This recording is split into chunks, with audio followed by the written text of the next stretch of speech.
On today's episode of Annual Pass, we go to Australia. That's right. I had a chance to go check out a park in Australia, and I'm going to talk about it today on Annual Pass and freak out BK with my creepy shirt. All that and more on today's Annual Pass.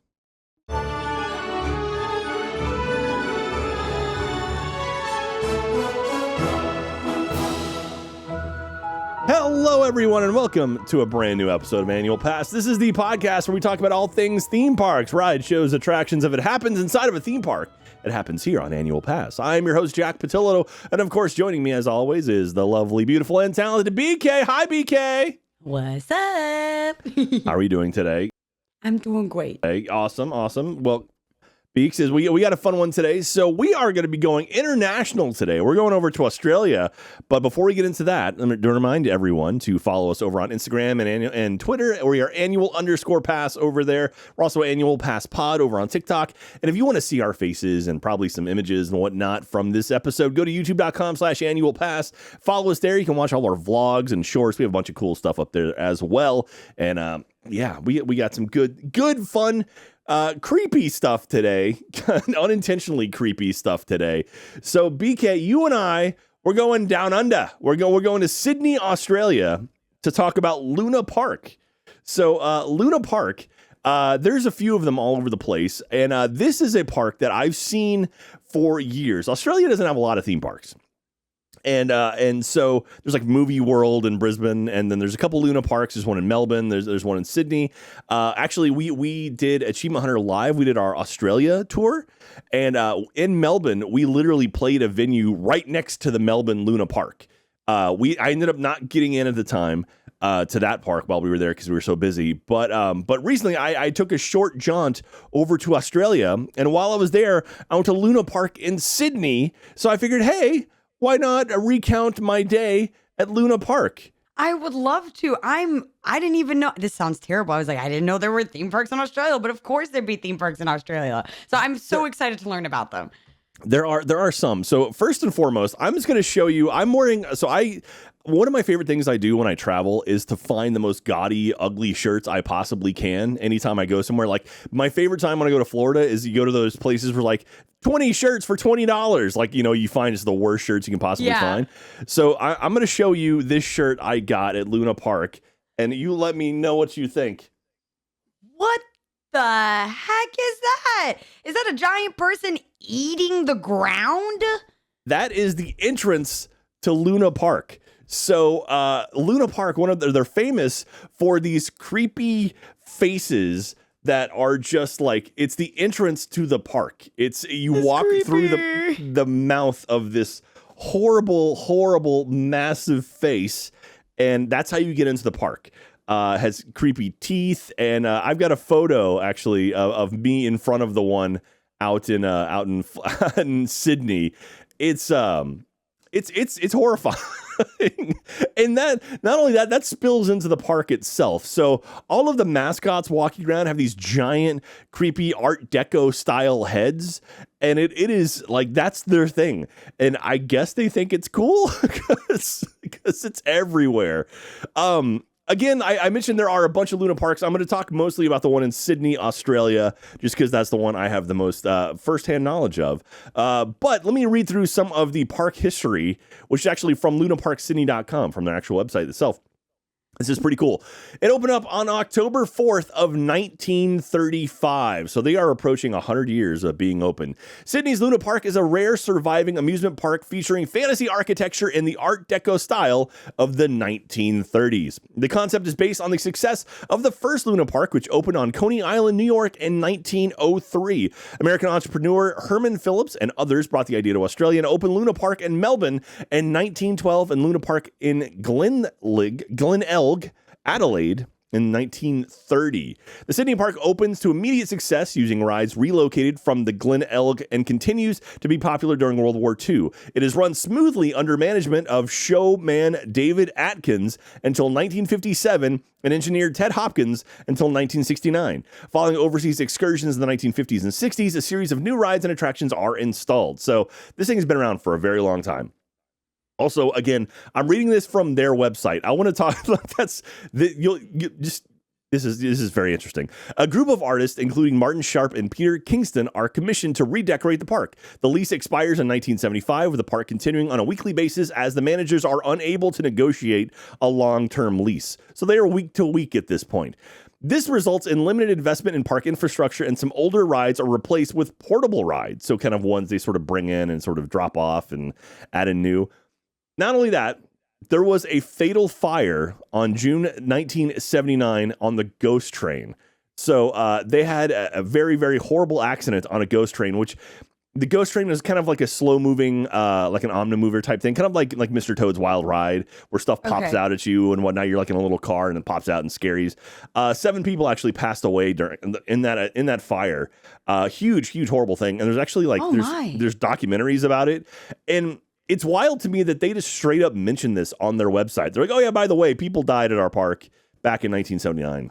Oh no, you'd be surprised. There's a select group of people who like to know that information. Me, yeah. I like to know so I know not to go on that ride. I will say I knew nothing about the whole fire and everything, but when I was waiting in line for a scary attraction called the Hair Raiser, we were in line and there was like a kid freaking out.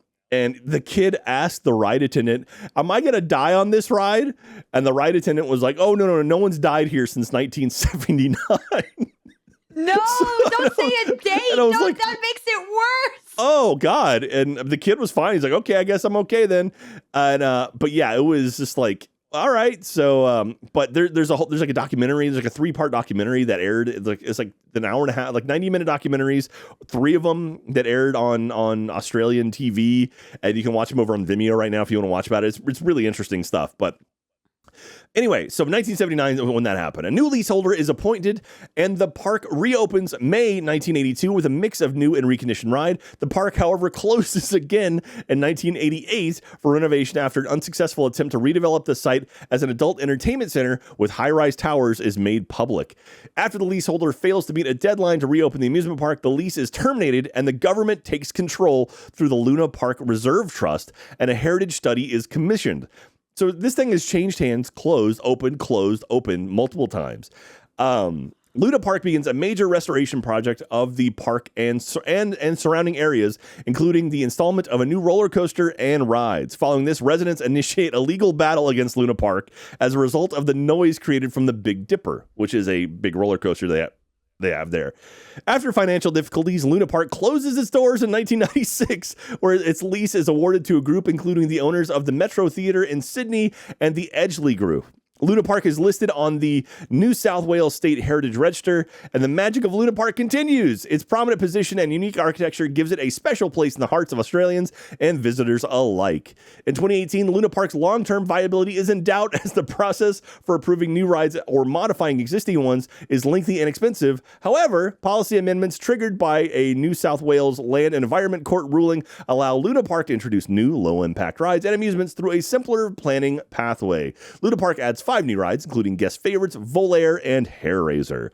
In January 2021, the park closed temporarily to install 9 new rides, making it one of the biggest amusement park upgrades in the world, with a new Big Dipper, thrill rides, as well as family rides to be enjoyed by all. Luna Park 2.0 will provide next-level fun to Sydney-siders and mark its transformation into a world-class amusement park. Whew. Sydney-siders. Shocked. That's what they call Sydney-siders. Like people who live in Sydney are Sydney-siders. Like we're Austinites. Sydney-siders. I thought it would have been like. I thought cider was a drink. Well, it is. But I guess so this park. Oh, like the siders. They live on that side of SID, not CID. So this park is situated right on the bay. It's directly across from the beautiful the Harbor Bridge and the Sydney Opera House.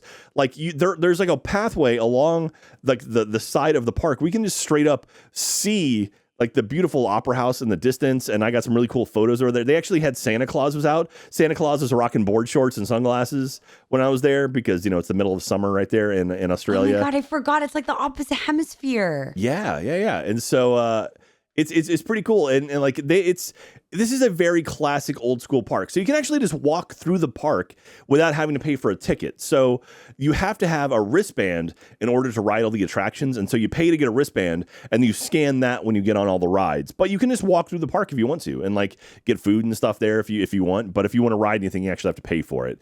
So there's a series of attractions. Like this thing is a very, very dense park. Let me show you the map if I can find it here. Where is this thing? I might be showing it right now. Producer Ben is on point. Oh yeah, there you go. So the park itself is actually very, very dense. It's a thin, long piece of land, which on one side is like the bay, which so there's literally like boats moored off in the water, and it's really pretty. And on the other side is like apartment complexes. So there's literally like roller coasters blasting by just windows of people's like condos and apartments, which is really weird. And that's one of the reasons why like apparently the people living in that area have sued the park multiple times due to sound concerns. So the park shuts down pretty early.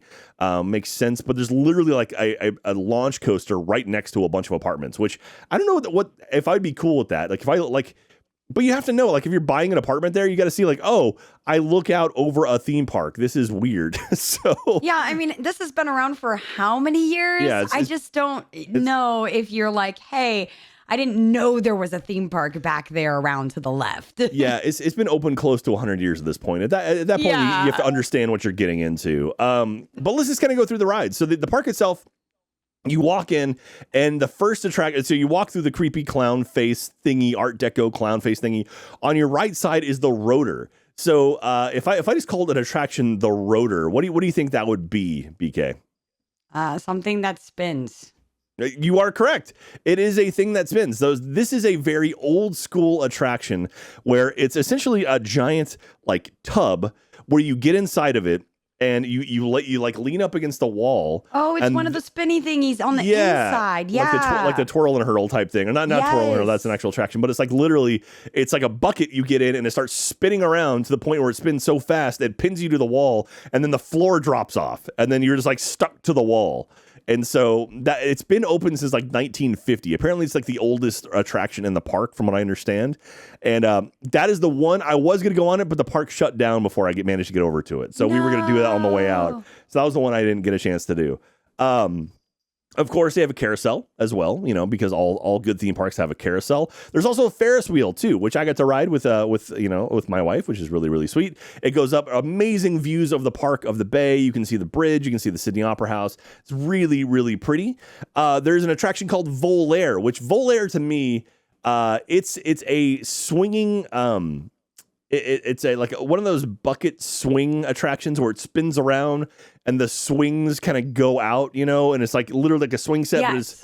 But those are that to me is the most terrifying attraction on the planet. You don't like those? I love hate those. I hate those so much. That's the one thing I just cannot do. I can't do those, the swing sets. I get freaked out by them, and they mess with my head. What do you think, it's gonna snap or something? Yes. Oh, yes, no. absolutely. It's literally just a chain link thing holding up a bucket, and it's like, well, that could be it. Maybe maybe today's the day. Maybe today's I'm the last person on the it's I'm the one who gets lucky and gets the weak link today. So unfortunately, that one was closed. Unfortunately, that one was closed when we were there, so I didn't get to ride that one. There is the Tango Train, which this is a classic flat ride, which is you get into it. It's basically a bunch of cars kind of linked together, and it kind of spins around in a circle and has some humps to it. It's a very classic carnival ride. I don't know the best way to describe it. No, that's exactly it. Yeah. Yeah, it goes around in a circle. You start by going backwards, and then you go forwards, and it just moves very, very quickly. It throws you up against the side. You just got to hold on for dear life. So, and while I was there was someone who had a cell phone out, and the person working the ride just started yelling at the guy. It was great. She was like, put it away, or I'm shutting the ride down. And it was like, she yelled at him multiple times, so he finally put it away. Well, how about that with you running? Like, it's put it away. I'm shutting the ride down. No. Yeah. Then we've got the Hair Raiser, which the Hair Raiser is a classic attraction. It's like Doctor Doom's Fear Fall. It's one of those ones where it's like a circle around a big pole that goes way up in the sky and then just drops you, and then you fall and you experience like a free fall, and it's really like, hair raising. It's called the Hair Raiser because your hair goes up in the air. But it's not. I mean, it's definitely like a cheaper version of the attractions you would see like this, where it kind of falls, because you drop and it's like a good like second of free fall, but instead of kind of a soft slowing down, it's very much like bonk. It's sort of like land, and it's like, oh, ow, okay, and then you're off of that thing. It was this was the one. The Hair Raiser was the one that the attendant saying like, oh, don't worry, you won't die. No one's died here in 50 years. So I'm good. I don't like drop rides, so yeah. I would be going and getting snacks or something during that time. Then we get the Wild Mouse, which Wild Mouse is one of those. It's a roller coaster. It's a real small one, and it's just nothing but sharp turns right over the bay. So like you go on it, it's like this. It looks like it's gonna fall apart at any minute. It's very old school kind of one, but it's like kind of like Mousetrap, where it has like all the stuff that moves around. Imagine you're on the mouse that's moving around very quickly. It's very, very sharp turns, like no banks. It's just like literally like just 90-degree turns, and kind of whips you around a whole lot. That one was shut down as well while I was there. They were working on it as I was there, so that's unfortunate. I didn't get to do that one. Then probably my favorite term ever for a bumper car. There's so they bumper cars, the classic ones with like the pole that goes up and like the ceiling that has the electricity running through it. Yeah. It's called Dodgem City, which is such a great name. So that's Dodgem City, it was cool. So like bumper cars, when you've been on bumper cars before, right? Like that's such a classic thing. You've been okay. So when you did bumper cars, was it a track or was it just like a big open area and people smashing into each other?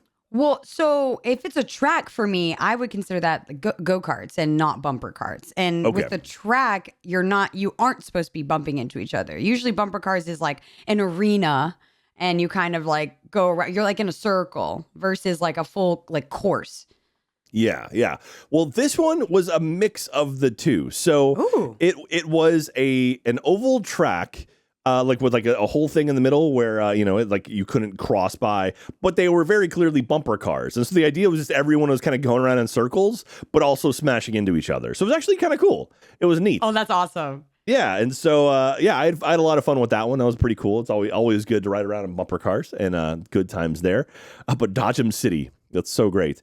Then they have Coney Island, which Coney Island is like a bunch of classic carnival fair stuff, including like one of those big metal slides where you get in a sack and just go down it, like about as like old school as possible. So they had one of those. So that was there. Then around the back, they actually have a whole separate section called Luna Land, which is like a bunch of like other attractions kind of added on. So I think it's like an additional part of the park. I don't know if it's always been there, or I think maybe it's been renamed from something else. But in Luna Land, they have Silly Sub, which I want to say they call a couch ride, where it's like two spinning wheel things, and then like a thing in the middle where it kind of moves around in circles, like sort of like an anti-clockwise kind of like thing. I see it a lot where it's like people face forward and then you kind of get thrown from side to side. This one you sat in, it kind of just went up and down and around. It's definitely more of a kiddie type attraction. Then the one thing that I want an attraction, it's called the Sledgehammer. This was the one, like I'm pretty good about heights and stuff. This one, I got off and I was sweaty, like literally sweaty, because it freaked me out. So let me send you a video of the Sledgehammer. So I'll post it in the thing here if you want to get an idea of what it looks like. It's basically a big like column with a circle on it where people, it's like probably 30 people in a ring. And then like the classic kind of like the ship attractions that go back and forth, Right. It's like that.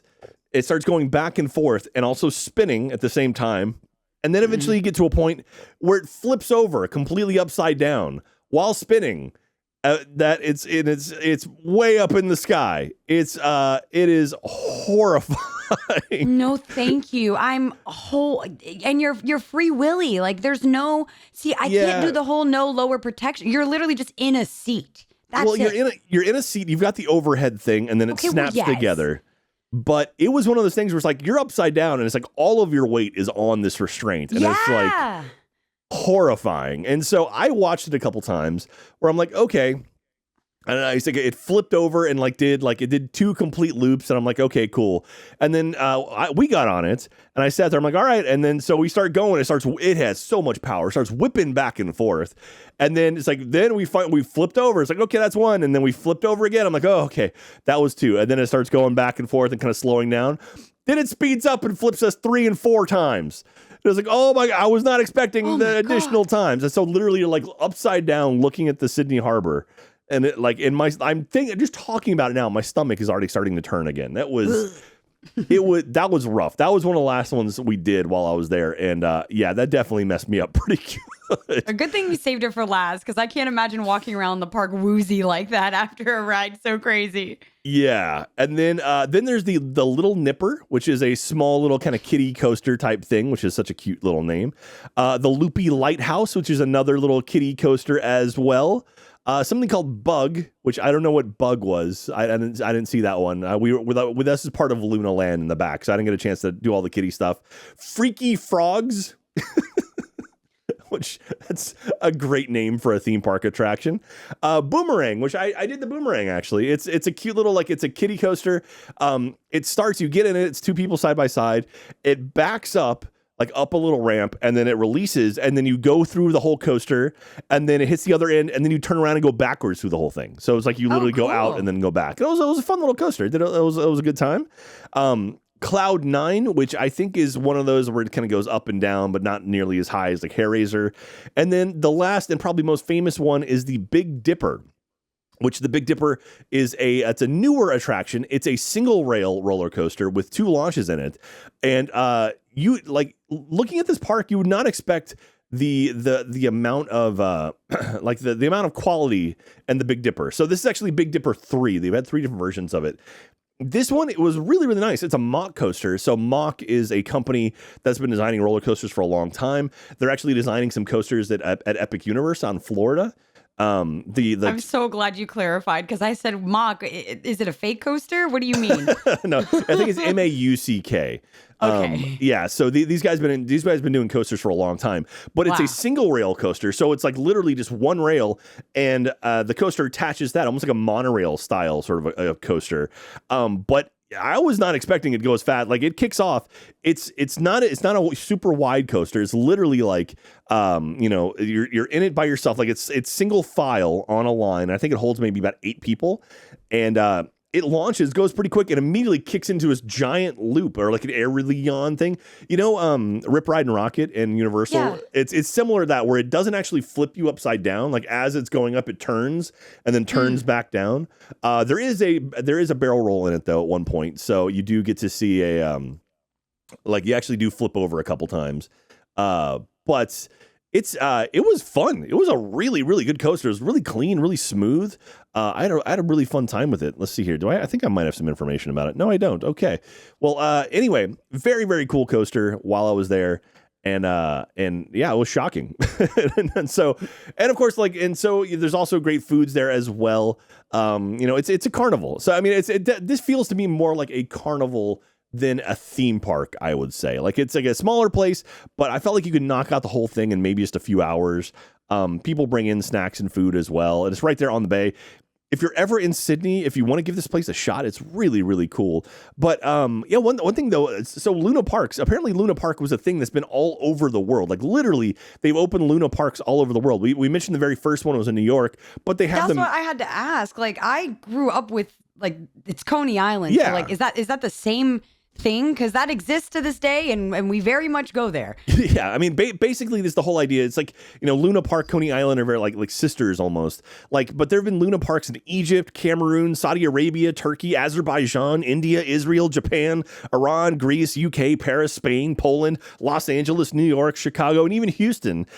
A bunch of them have opened and closed over the years. There's been tons of them. I was shocked when I opened up like the Wikipedia page. I'm like, oh my gosh, there are so many here that I had like no idea. Like I assumed like Luna Park was just an Australian thing, but it is not. They are all over the place, and there's like a midway area. So they have like carnival games and stuff, and they have some like creepy old carnival game things.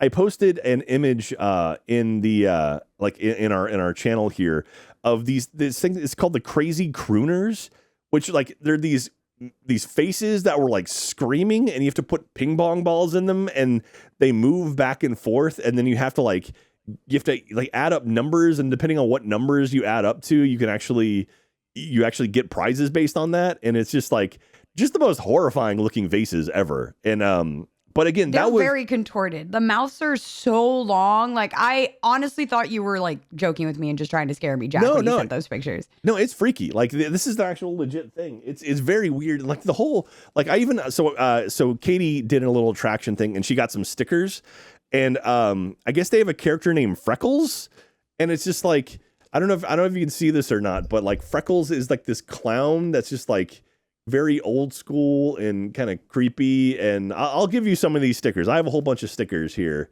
Yeah, it's like my cat wants the stickers too. Oh, your kitty cat wants a sticker? Yeah. No, those are cute. It looks like the Wendy's mascot, but like invert the colors. Yeah. And make it a little bit more horrifying. Yeah, the whole thing was very scary. But the actual park itself, like I was kind of caught off guard by how much cool stuff there was. It was just like, oh, there's actually some neat stuff here. It's like I was expecting sort of like a low rent kind of thing, and I mean, it wasn't like your Disney or Universals or your really super high quality parks, but it was really really good. I had a lot of fun when I was there. And the food wasn't too bad.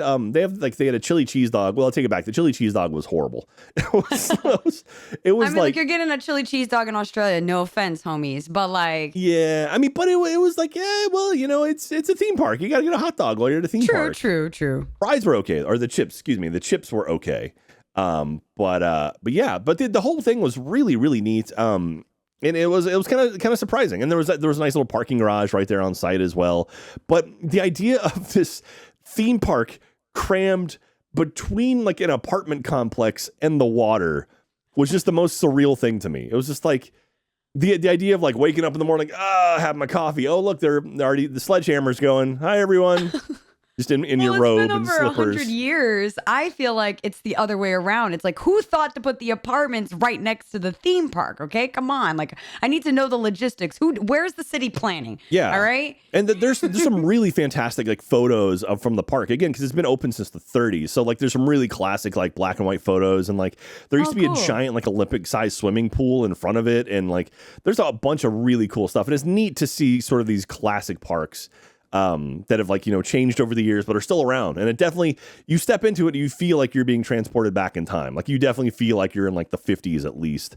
But it was neat. And it was something like, I do appreciate doing this kind of stuff. I love going and checking out other parks and this like stuff and just unique things. And I was caught off guard by like, the Big Dipper was such a cool attraction that like, it totally shocked me by how impressive it was.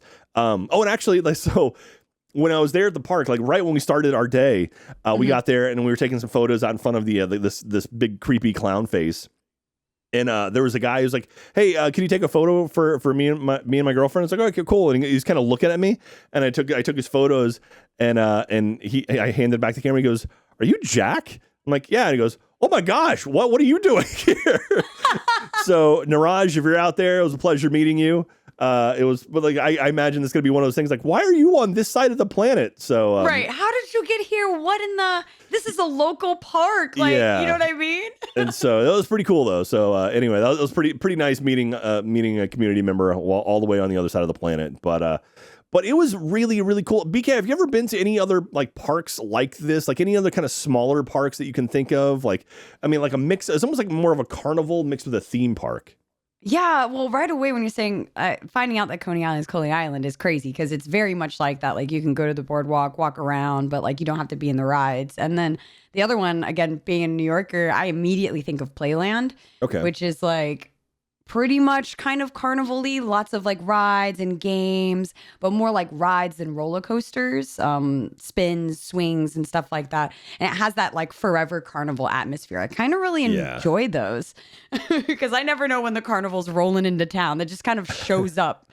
Well, the thing about carnivals too is it always feels like, these attractions, they're like, like a carnival one, like the ones that kind of come and go, is like those things are just temporary. It's like they're not, right. So it's like they're not bolted into the ground really. It's like they're kind of on a trailer, and so it's like, all right. So it adds that extra layer of like, oh, this could be dangerous, and some people are into that. I don't know if I am or not, but it's definitely neat. But like seeing like a Ferris wheel and like the carousel is like, okay, this is very kind of classic, like a carnival atmosphere type thing. And so it was neat. And if you're in the Sydney area, if you're ever out there in Australia, even in the one in Melbourne, like apparently the Melbourne one has one of the oldest operating roller coasters on the planet.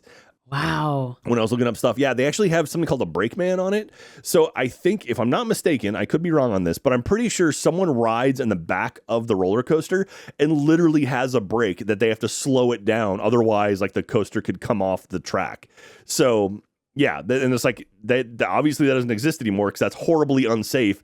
But this thing, they've been doing it for ages. My heart. Yeah, my heart. I was like, there's no way he means literal brake, and I'm like, the only brakeman I know is like some mining stuff, and I was like, well, this is like, I'm trying to like put it together, and you're like, no, actually pulling the brake, I can't. Yeah. Oh my god, this prehistoric roller coasters. Yeah, and actually, so speaking of like another like a person working there riding the attraction, one really really sweet thing when we were there at Dodgem City at the bumper cars, there were a couple of kids that wanted to ride it, but they weren't tall enough to ride on their own. So one of the guys who worked there just jumped in with them and like let them drive and everything. It was really really cute. So it was like this big dude and this tiny little child like driving around in a bumper car. So it was really really neat that they were able to do that. Oh, that's so wholesome. I love that vibe, and I feel like you only really get that type of like wholesomeness at like local parks, just because like so many people are coming and going and it's like close to home versus like a major destination park. I love hearing stories like that. That's so sweet. And they have annual passes available as well for like $125. So it's like, hey, it's not bad. Can't hurt, if it's like you want to go have a little day, like a picnic in the park or something, that'd be great. And so go take your photo with Santa Claus and have a good day. But yeah, Luna Park is very, very cool. Actually, while I was there, so I got this horrifying shirt while I was there. Stop. Put the eyes away. Put them away. Don't show me more. It's looking at you. It's looking at... No, stop. Y'all have to go on the YouTube to see this shirt. Yeah. It's awesome. But while I was there, so they actually had postcards there as well. And so I sent us a postcard from Australia. So I don't know when it'll get there. And the cool thing was the woman working the counter there, she was like, oh, if you fill out the address and stuff, we can mail it for you. And I was like, oh, okay, cool. So I literally like bought it, wrote some stuff on there and handed it back. And they go, okay, they put a stamp on there and then mailed it off. It's like, sweet. So, Speaking of postcards, we have our postcards available over at store.roosterteeth.com. You can grab those if you want to mail us a postcard. So the big thing about that was we wanted to get postcards from all over the planet. So if you visit a theme park somewhere, if you visit a Luna Park somewhere, why don't you mail us a postcard from it? And eventually we're going to have a studio with like a wall of all of our postcards we have. And you can send us to Annual Pass, care of Rooster Teeth Productions, 1901 East 51st Street, Austin, Texas, 78723. And we'll add it to our amazing collection. We already have quite a few postcards already. And then if you want to buy the Annual Pass postcard, send it to your friends. You can do that too. So check those out at store.roosterteeth.com. Oh yeah, the art is amazing. Yeah. It's all Gail Fox art. So all the thumbnail art you've seen. It's like the earlier stuff. So maybe we'll do a round two with some of the newer stuff. That was the whole idea. Like we could release some, in batches, like maybe once a quarter or something. But we'll see if that happens. Hopefully a lot of people buy the postcards and then we can make more of them. So there you go. But yeah, that's pretty much going to do it today for this one. This is kind of just a quick little jaunt. Like it was a fun look at, a unique theme park. And I had a lot of fun while I was there. And, I love seeing other people's takes on theme parks. And, absolutely check it out. Look it up. Luna Park, Sydney. Some of the classic black and white photos are really, really cool of it and see how it's changed over the years. And there's a lot of cool YouTube videos of kind of the park itself. You can walk around and see it. But yeah, so... but now this is the point where I ask you guys a question. I ask the audience a question And then during our live streams, which we should have a live stream coming up pretty soon in January, we'll go through some of the answers. And if we answer if we look through your answer, mention it on the stream, we will send you an autographed theme park map, which they didn't have any park maps. They didn't have any physical park maps there, which made me sad. That's okay. But they had the digital one you could get. So I wish I had an actual map thing. Anyway, my question for you is, what is the coolest international park you've ever been to? I think I may have asked that before, but let's ask it again. Why not? So what is the coolest international park you've been to? So let's say outside the US, because I realize now we might have some international listeners, and technically any park you go to is, you could say the US is international for you. But hey, outside the US, what is your favorite theme park you've ever been to? Okay, let's go for like non-Disney, non-Universal ones. I want to hear some cool local parks that we got to go visit someday. So maybe back in Australia, there's a couple more. There was one in Taiwan when I went out there that looked really cool. It's like a mountainside park that I would love to go check out someday. A lot of cool ones. Are there any parks you can think of, BK, that you would like to visit someday? No, I actually am really interested in the answers in this one because I wouldn't know where to start. Like, especially if I'm looking for a local park, something that is not Disney or Universal, and really want to expand my horizons, because I feel like the local parks have some of the coolest rides and themes. So I'm excited to see what people say. Yeah, it's going to be really cool. So answer over at roosterteeth.com in the comments for this episode, and we'll go through during our live stream and pick some answers to go through and send you a theme park map. So yeah, it's pretty rad. But yeah, that's pretty much going to do it for today. Thank you again. If you're watching this on youtube.com/annualpass, you might notice that we are still working from home. We had some tech issues at the office, so we had to record a couple episodes at home, but that's okay. We'll be back in the studio very, very soon. And and hopefully by now, I wonder, so this is coming out in mid-January. I wonder how my marathon weekend went. Well, hopefully it went well. I think maybe the next episode we're going to talk about it, I think. So depending on when we record that one, we'll talk about my experiences during marathon weekend with all the annual pass Rope Drop Run Club members. So I'm excited for it. Oh, man. You're shook. Look at you. I can't wait for future you to see this episode post the marathon and be like, man, I was really nervous. I didn't need to be nervous. Because I'm like 3 weeks away from having to do a half marathon and a full marathon, and I am not ready for it. Oh, man. Oh, no. It's scary. Future you is freaking out. No, future me is fine. Future you're right. Future you's over it. If they've done and succeeded, or or not. Find out. We'll find out. Anyway, you make sure to follow us over on Instagram and Twitter. We are annual_pass. We're Annual Pass Pod over on TikTok, and of course youtube.com/annualpass. Go check out our live episodes there, as well as all of our vlogs and whatnot. We have some really cool vlogs of us in the parks and stuff. It's neat content over there. We're very, very happy with it. And hey, Happy New Year, everyone. I forgot to mention that last week, but Happy New Year. Hopefully your 2023 is going to be a great one. Hopefully it's full of a lot of cool theme park stuff. We got the Villain Con attraction. They finally announced that in Universal. So that's pretty cool. That's coming this year. There's a lot of cool stuff. We have a lot of fun plans for Annual Pass for 2023, and we can't wait to get there with you. But thank you very much, everyone, for listening and watching. BK, you feel like you learned anything today? I learned that I'm terrified of whatever era that face from Luna Park is from. That design, the art style. Stop it with the eyes, Jack. Stop showing me the shirt. I'm closing my eyes. I'm not even looking. No, you put it on the screen. Why would you do that? All right. Well, thank you very much, everyone, for listening and watching. And your support does mean the world to us. And we will talk to you next time, hopefully about Marathon Weekend or sometime that's coming up soon. Hopefully I made it. So love you guys. Take care. Happy New Year. And we'll see you next time. Bye, everyone. See ya.